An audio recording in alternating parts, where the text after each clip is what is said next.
Why did Muhammad ﷺ allow slavery and rape of the captured slaves?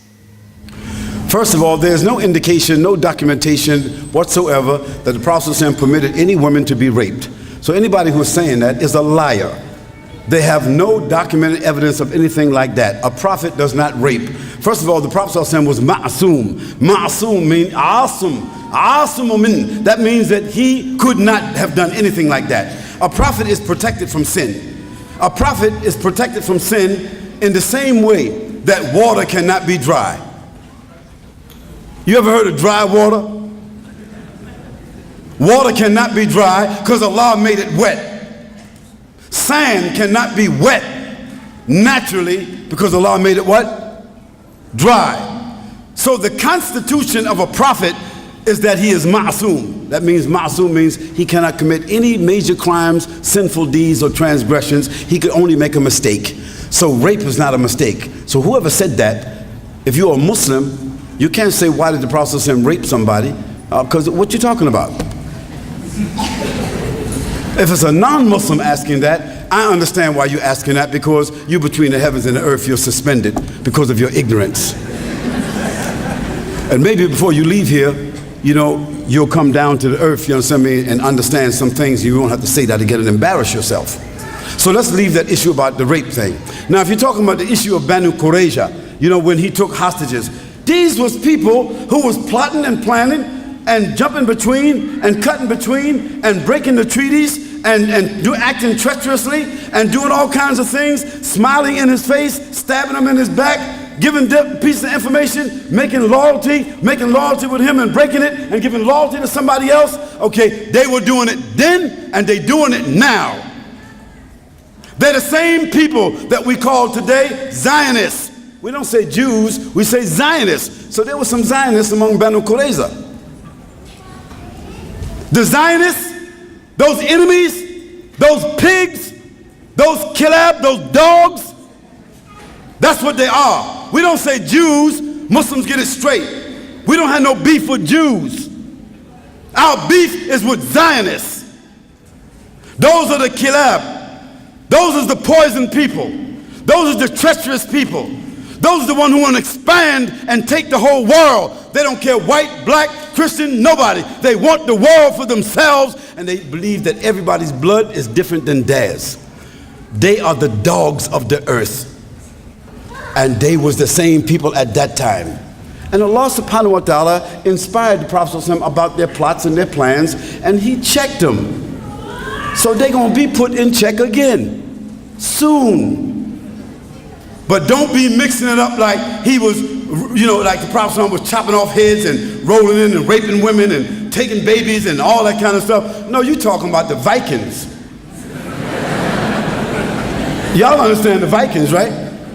Yeah, you're talking about the Vikings. You're not talking about the Prophet ﷺ. So don't be believing the stuff that you be reading, because most of the paper that you're reading it should be in the bathroom. You feel me? You know what kind of paper's in the bathroom.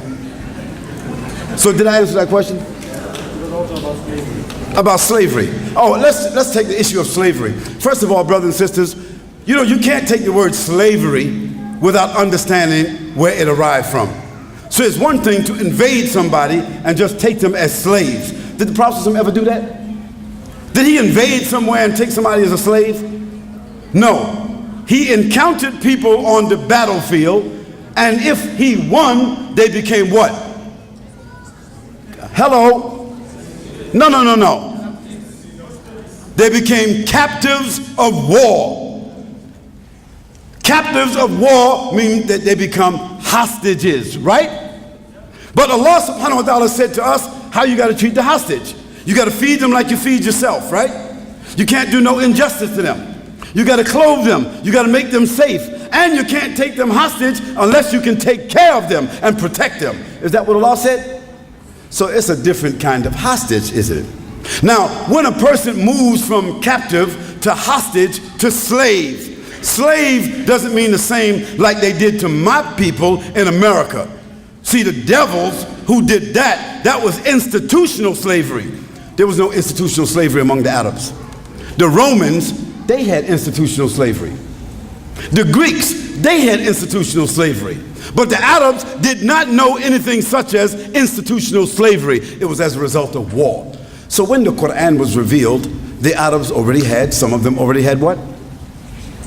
Slaves. So the Quran did not come to eliminate it right away. The Quran came to do what? Gradually dissolve it. Gradually. That's why in the Quran you see those ayahs where Allah subhanahu wa ta'ala said, if you commit a crime, you break your fast, you violate, you commit a sin. How will Allah tell you that you can do kafara with that? How he said? Pay the money or do what? Free the slave. So after paying money and freeing slaves, when the Prophet passed away, slavery was just about wiped out in the Arabian Peninsula. Say Allahu Akbar. Now if some Muslims today in the Gulf is still taking slaves, they're not doing this on the basis of the legacy of the Prophet, they're doing it on the legacy of their own corruption. They're doing it on the legacy of their own corruption. So slavery is something that Allah subhanahu wa ta'ala recognized that human beings do as a result of war. But then Allah, He applied to it a special set of adab, a special set of rules. And those rules came from Allah subhanahu wa ta'ala. And the Prophet, he observed all of those rules. And Allah, He knows the best.